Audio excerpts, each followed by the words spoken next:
let's say I have some transformation from R2 to R2. And it's essentially just a multiplication times a matrix. And we know that all linear transformations can be expressed as a multiplication of a matrix. But this one is equal to the matrix 1, 3, 2, 6 times whatever vector you give me in my domain, times x1, x2. Now, let's say I have some subset in my codomain. So let me draw this right here. So my domain looks like that. It's R2. And of course, my function or my transformation maps elements of R2 into elements of its codomain, which also happens to be R2. I could show it mapping into itself, but for the sake of simplicity, let's draw my codomain here.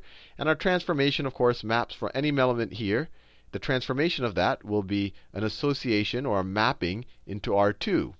Now, what if we take some subset of R2? So let's say some subset of R2, and let's just say it's a set of two vectors, the 0 vector in R2 and the vector 1, 2. So it's literally, let's say it's this point. Let me do it in a different color. Let's say this is my 0 vector in R2. I'm not plotting them. I'm just showing that they're in this. They're in R2. That's my 0 vector. And let's say the vector 1, 2 is here. 1, 2. What I want to know is what are all of the vectors in my domain whose transformations map to this subset, who map to this point. So I want to know, I want to know the pre-image of S. So the pre-image of S, let me be careful. The pre-image of S under, this is the pre-image of S under T. And I said be careful because when you just say pre-image of something without saying under something else, it implies that you're taking, well, when you say image of something, it implies you're taking the image of an entire transformation, like I showed you, I think, 2 videos ago. But when you're taking the image or pre-image of a set, yeah, make sure you say under what transformation. So we want to know the pre-image of this subset of our codomain under the transformation T. And we write this as T to the, or T inverse of S. And we saw in the last video, this is all of the elements in our domain, where the transformation of those x's is a member of the subset of our codomain that we're trying to find the pre-image of. Right? Now, what is another way of writing this? Well, this is, you could write this as we're trying to look for all of the x's in our domain such that this vector, let's call this A, that matrix A, such that A times x is a member of S. So that means A times x has to be equal to this or has to be equal to that. So that means A times our vector x has to be equal to the 0 vector, or A times our vector x has to be equal to this vector 1, 2. This is the exact same statement as this one right here. I just made it a little bit more explicit in terms of our actual transformation, A times x, and in terms of what our actual set is. Our set is just 2 vectors. So if we wanted to determine the pre-image, of S, so we write that the pre-image of S under T, that set there, we essentially have to just find all of the x's that satisfy these 2 equations right there. So this equation, so we have to find all of the x's that satisfy, the first one right here is the matrix 1, 3, 2, 6 times x1, x2 is equal to the 0 vector. That's this equation right there. We need to find all of the solutions to that. And you might already recognize that all of the solutions to this, all of the x's that satisfy this, is the null space of this matrix. I just thought I would point that out on the side. Now, that's not the only one. We also have to solve this guy over here. I'll do that in blue. So the pre-image of S under T is going to be all of the solutions to this, or plus all of the solutions to 1, 3, 2, 6 times x1, x2 is equal to 1, 2. Now, we could just solve this with an augmented matrix. So my augmented matrix would look like 1, 3, 2, 6, 0, 0. And here my augmented matrix would be 1, 3, 2, 6, 1, 2. Let's put this in reduced row echelon form. So let's replace our second row with our second row minus 2 times the first row. So what do we get? Our first row stays the same, 1, 3, 0. Let me do them simultaneously. Let me solve these systems in parallel. So my first row stays the same, 1, 3, 1. And in both cases, because I just want to get the left-hand side of my augmented matrix into reduced row echelon form, I can apply the same row operation. So I'm replacing my second row with 2 times my first row. So 2 minus 2 times 1 is 0. 6 minus 2 times 3 is 0. And of course, 0 minus 2 times 0 is 0.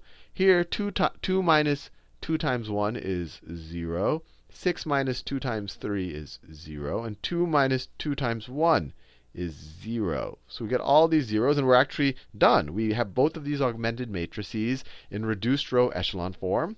And how do we go back to solve all of the x1s and x2 that satisfy these? Well, you recognize that our first columns right here are pivot columns. And these are associated with our variable x1. So we know that x1 is a pivot variable.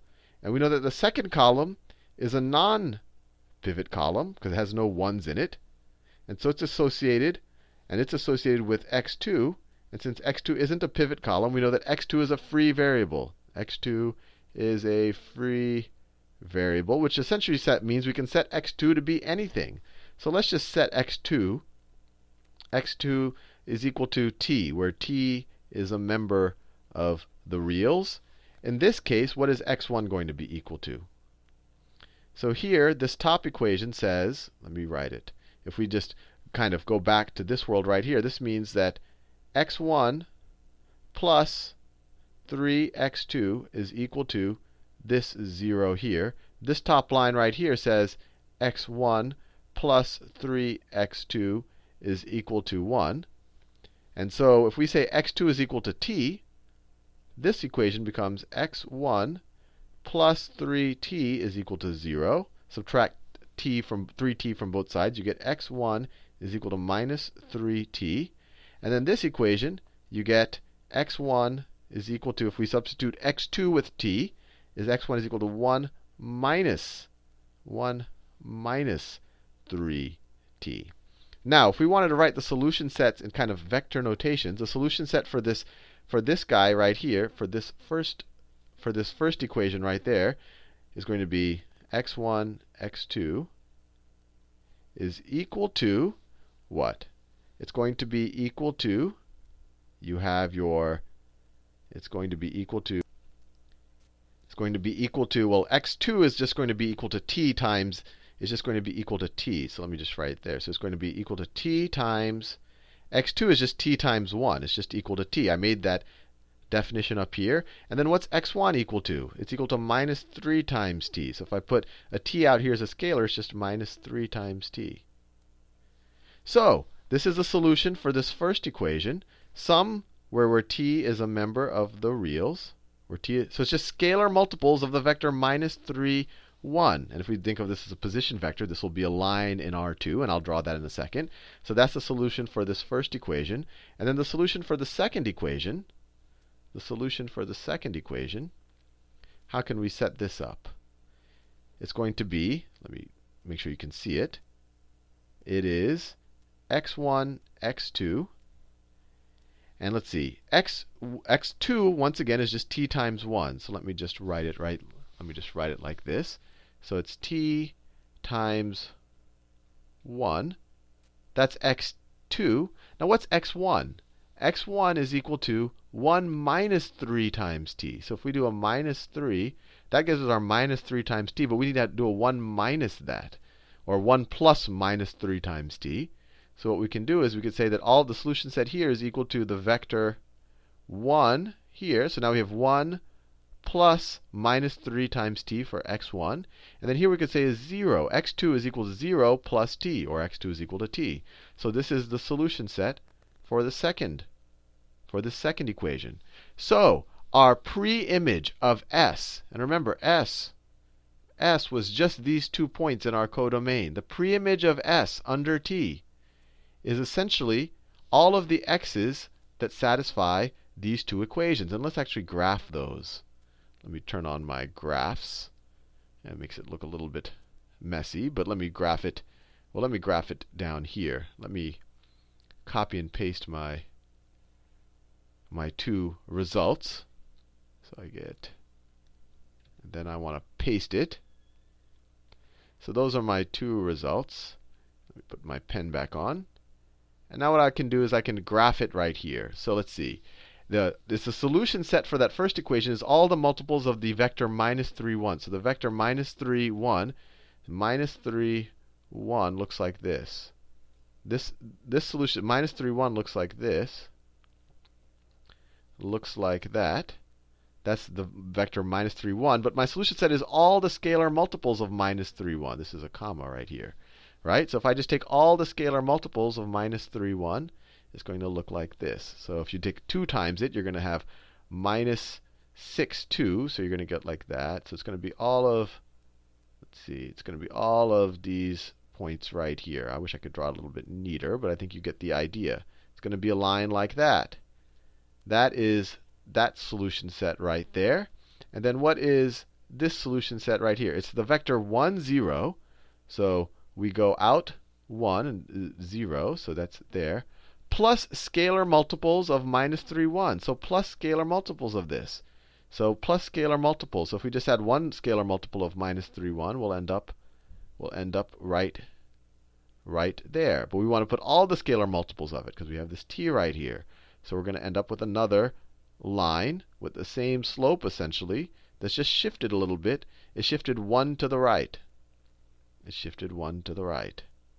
Now, why did we do all of this? Remember, what we wanted to find out is what were all of the vectors. What were all of the vectors? Let me turn off the graph paper.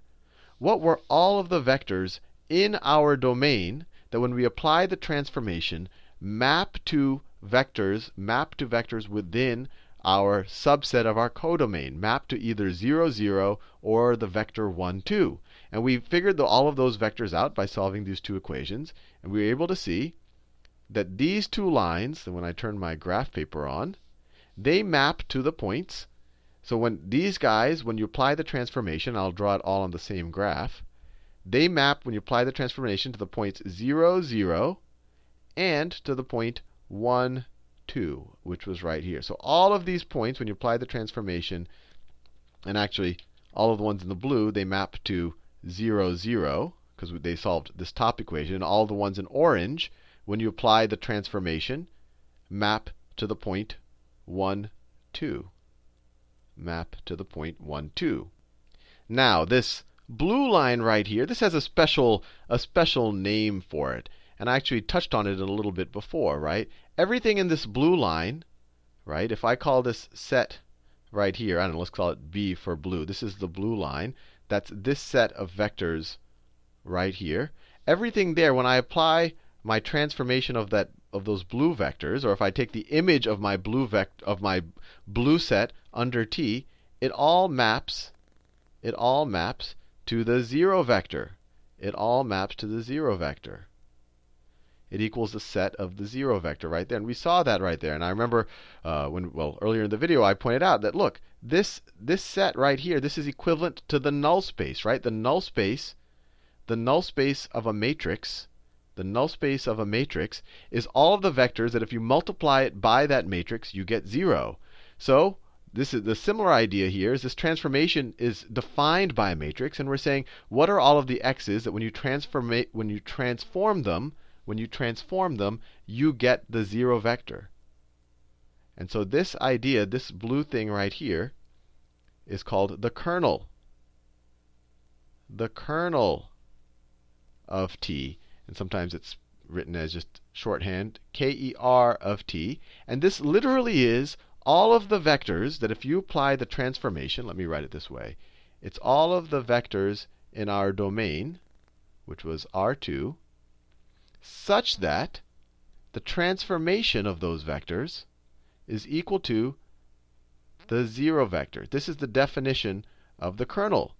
And if our transformation is equal to some matrix times some vector, and we know that any linear transformation can be written as a matrix vector product, then the kernel of T is the same thing as the null space of A. And we saw that earlier in the video. Anyway, hopefully you found that reasonably useful.